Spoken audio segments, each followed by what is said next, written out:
السلام عليكم ورحمة الله وبركاته. عاملين ايه يا حبايبي؟ النهاردة عملنا مع بعض ايه صينية كيكة جميلة كده. عملناها على البوتاجاز من فوق، ما عملتهاش في الفرن، عملتها بالفانتا. جميلة جدا وطريقة سهلة، مفيش اجمل من كده، هشة وفي منتهى الجمال. اهي يا حبايبي، اهي دي على البوتاجاز من فوق اهي. اهي جميلة جميلة جميلة. كملوا بقى الفيديو وشوفوه يا حبايبي. ما تنسونيش في اللايك والاشتراك في القناة وكومنت جميل منكم.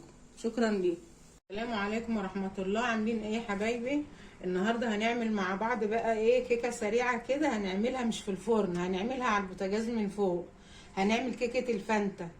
معايا بقى معايا سمنة اهي نص كوباية، معايا سكر، معايا 3 بيضة، معايا فانيليا، معايا بيكنج باودر والفانتا اهي، ومعلقة خل، والدقيق بقى حسب كمية الخليط اللي احنا ايه هنحتاج. كمية دقيق قد ايه يعني؟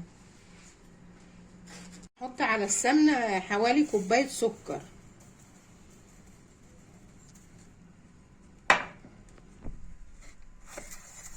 هنقلبهم بقى كويس كده السمنة مع السكر.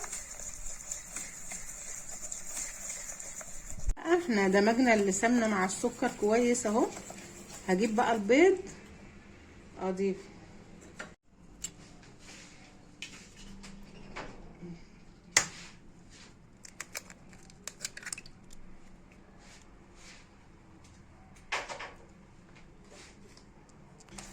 هنقلب بقى البيض مع السمنة مع السكر. خلصنا بقى البيض مع السكر مع السمنة. هحط كيس الفانيليا اهو.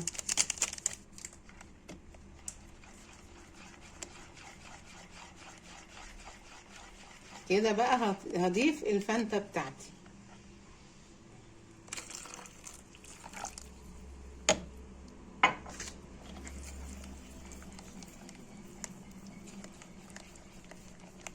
بس بقى بنات الخليط بتاعي جاهز اهو. هبدأ اضيف الدقيق بقى والبيكنج باودر.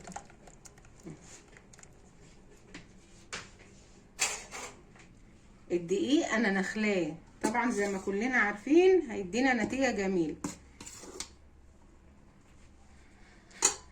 انا بحط الدقيق بقى بالتدريج لحد ما ايه ما يديني السمك اللي انا عايزاه.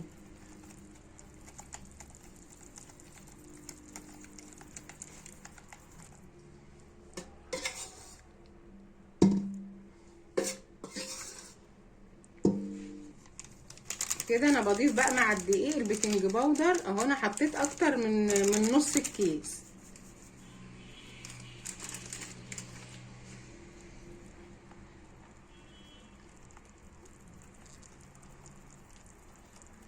جايبي الخليط بتاعي جاهز. جبت صينيتي اهي، حطيت فيها معلقه سمنه. هرشها بقى ايه رشه دقيق ايه بسيطه كده اهي.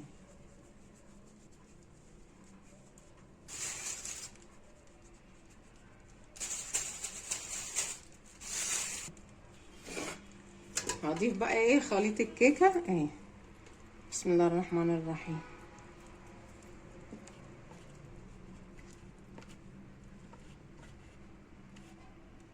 كده خلاص بقى يا حبايبي. الصينيه بتاعتي خلصت اهي. هخبطها بس خبطتين كده بقى عشان تطلع متظبطه معايا.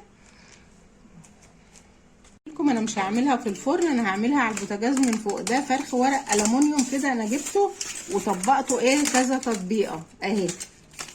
انا عاملاها كام مره على يعني انا مستعمله الورق ده كذا مره قبل كده اهو. على اوطى بقى شعله وتوطيها خالص اهي. وهحط بقى الورقه دي كده اهي، واحط الصينيه بتاعتي اهي.